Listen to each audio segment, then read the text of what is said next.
Hi, today is August 27th, 2026, and here are my poems for the day. The first one is poem number 1327 for the year. It's a song, He Believed.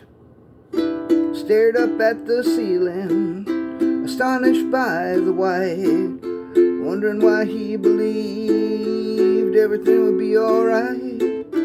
Lying on the comforter, looking at nothing, wondering why he believed he would see something. He didn't know his mind being deceived. The price he paid for believing what he believed. Gazed into her eyes, nothing but cold, wondering why he believed he could feel her soul. He didn't always mind being deceived. The price he paid for believing what he believed. Poem number 1328. The Incontinent.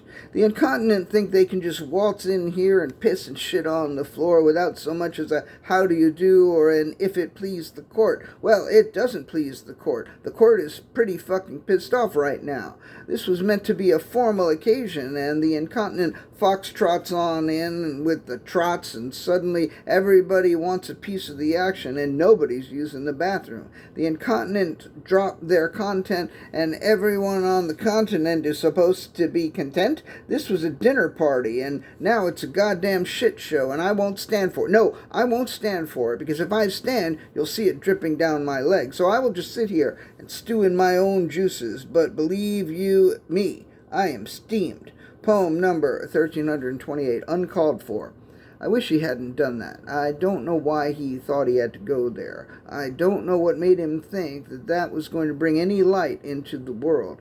Now and then I wish he would consider the possible ramifications of his actions before acting on the first goddamn thing that pops into his head, because now it's a goddamn mess, and I tell you what, I'm not cleaning it up. No, somebody else can get a bucket and a sponge and tend to this, because this is not what I signed up for. This is nonsense. This is a travesty. This is a transgression of the lowest order. This is vile and odious and beyond the pale. So somebody get a pail and a mop and tend to this, because as I already said, this is not part of my job description, and if it is, I quit. That's right, I'm out of here. Oh, someone's coming? Good, then I'll stay, but I hope you'll agree that that was uncalled for. Poem number 1330, The Next Minute and a Half. The thing of when a headline catches your eye and you're like, okay, I'll bite, and you click the stupid clickbait and you start reading and you almost immediately ask yourself, why did I click on this? And then, is there any point to this? And then, why am I still reading this? And then, thank God I finished reading this. And then, why did I do that? And then, that is another minute and a half of my life wasted. And then, how many more 90-second intervals do I have left to live? And then you do the math and you get 960 90-minute intervals in a day, and you multiply that by 7,000, figuring you could probably live at least another 20 years, so you get 6.7 million 90-second intervals, and you're like, that's actually a lot. And so you feel a little less bad about clicking on that bait, and then you ask yourself how you will waste the next minute and a half. And the last poem of the day, poem number 1331, It was held like a trial. It was on hold like a book at the library. It was let go like an employee. It was gone like a thing that is no longer with us. All right, that's it. Thank you. I appreciate you.